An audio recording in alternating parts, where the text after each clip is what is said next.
আমি জন্ম নিয়ন্ত্রণের পক্ষে নই, তবে স্ত্রীর স্বাস্থ্য বাচ্চা লালন পালনের সুবিধার্থে 4-5 বছরের বিরতি দেওয়া যাবে কি না। উত্তর হলো, মৌলিকভাবে ইসলামী শরিয়া বলে যদি কোনো মানুষ সন্তান বেশি হলে কি খাওয়াবো, খরচা অনেক বেশি হয়ে যাবে, বেতন কম, এইসব চিন্তা থেকে যদি সন্তান না নেয়, জন্ম নিয়ন্ত্রণ করে, তাহলে এটা হারাম। এ বিষয়ে সারা পৃথিবীর কোনো স্কলার দ্বিমত নাই। আল্লাহ সুবহানাহু ওয়া তাআলা বলেছেন, নাহনু নারযুকুহুম ওয়া ইয়্যাকুম, তোমরা যে সন্তানদেরকে হত্যা করছো রিজিক দেওয়ার ভয়ে, ভ্রূণ নষ্ট করছো মায়ের পেট থেকে অথবা আগে থেকে জন্ম নিয়ন্ত্রণ করছো, তোমরা খাদ্যের ভয়ে এটা করছো, রিজিকের ভয়ে করছো, আমি তো তাদের এবং তোমাদের সবার রিজিক দিব। অতএব এটা আল্লাহর ঘোষণা। বিধায় জন্ম নিয়ন্ত্রণ করা, খাদ্যের অভাবে, অর্থের অভাবে, আপনার আয় ইনকাম কম, এই চিন্তা থেকে জন্ম নিয়ন্ত্রণ করা হারাম, কোনো অবস্থাতে জায়েজ নেই।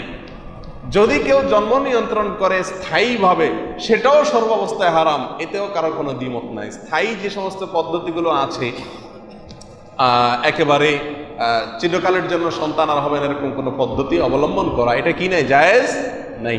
3 নম্বর যেটা জায়েজ আছে সেটা হলো, আপনি যদি স্ত্রীর স্বাস্থ্যের দিক বিবেচনা করে যে একটা সন্তান আছে অথবা একটা সন্তান না, এখন তার যে বয়স, শরীরের যে রোগ আছে, ডাক্তার সাজেস্ট করছে এই মুহূর্তে তার সন্তান নেওয়া ঠিক হবে না, অথবা একটা সন্তান আছে, এখন আরেকটা সন্তান আসলে তার উপরে প্রচন্ড প্রেশার হবে, কোনো বড় রোগ হয়ে যাবে, রোগা হয়ে যাবে, অসুস্থ হয়ে যাবে, এরকম মনে হয়, অথবা যে সন্তানটা আসছে আগত সন্তান, ডাক্তার বলছে এটাকে এই মুহূর্তে নিলে অসুস্থ হবে, অথবা এমন কোনো পরিবেশে আছেন যে এখানে সন্তান জন্ম নিলে তাকে আপনি বেড়ে তুলতে পারবেন না, কষ্ট হবে, এ জাতীয় কোনো যৌক্তিক কারণের ভিত্তিতে সাময়িকভাবে জন্ম নিয়ন্ত্রণ 2 মাস, 4 মাস, 6 মাস, 2 বছর, 4 বছর বিলম্ব করা জায়েজ আছে।